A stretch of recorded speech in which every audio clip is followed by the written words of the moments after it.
L'étape va démarrer dès maintenant. Ils vont s'observer. Ils se regardent. La cinquième étape, déroulée dans la ville de Douala, un critérium de 109,6 km, neutralisé pour des raisons de forte pluie qui s'est abattu sur la ville de Douala. Il n'a pas été possible pour les coureurs de compétir. Nous avons convenu qu'on va reprendre le circuit initial, le premier circuit. Et là, on va neutraliser la course. C'est-à-dire qu'il n'y aura pas de premier ni de dernier. Le maillot jaune va rester le maillot jaune, le maillot vert, le maillot à pois rouge. Mais il est question de faire en sorte que les cyclistes puissent quand même rouler pour s'échauffer, mais également pour maintenir la flamme, la fête. Par conséquent, le classement de la quatrième étape reste valable jusqu'à la sixième étape. Sereinement, la caravane poursuit son chemin.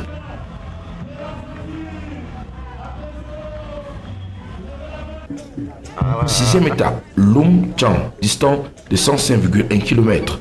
Le Français Arcel, Thaïlander du club de la Défense, est le vainqueur d'ailleurs de cette étape en 3h58 secondes, avec une moyenne horaire de 34,846 km par heure.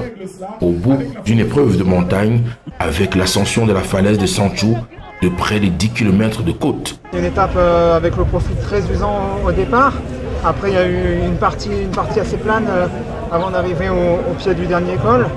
Donc c'était un col assez régulier, assez difficile. Et on a tout de suite fait la différence dès le bas. Et après, j'ai fait toute la montée tout seul. Le Rwandais m'attaquait, mais il prenait aucun relais. Moi, j'ai choisi de rester à mon train, de m'occuper de personne. Et après, voilà, il a été me faire les points de la montagne en haut, alors qu'il n'avait pris aucun relais. C'était un peu dommage, mais bon, ça montre sa mentalité, ça m'a renforcé dans l'optique de gagner cette étape pour le sprint. Et voilà, il a lancé, il a commis une erreur.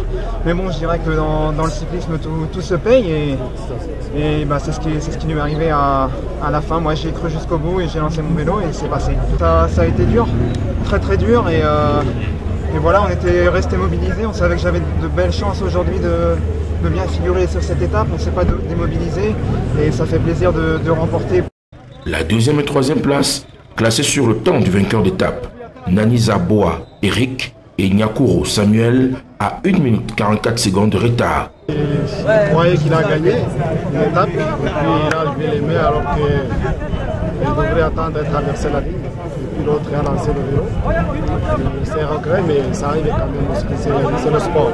Au classement général, le Marocain El Kouradi Moussine conserve son maillot jaune obtenu depuis la quatrième étape. Le premier Camerounais au classement général, Etienne Michel Boris de l'équipe nationale, est quatrième à 1 minute 16 secondes de retard sur le maillot jaune. En fait, dès le départ, je lui ai dit de ne pas s'embrouiller.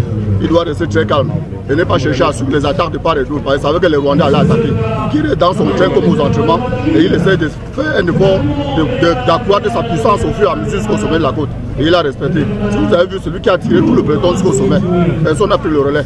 Il a été le seul à tirer les Marocains jusqu'au maillot jaune, jusqu'au sommet. Parce que nous avions déjà eu à faire la révision à ce parcours. Nous avions séjourné ici à Tchang pendant une semaine. Et on a traversé sur cette falaise pendant au moins 10 fois.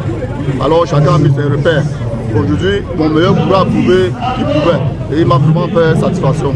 La septième et avant-dernière étape entre Baganté et Bafia, distant de 120,9 km.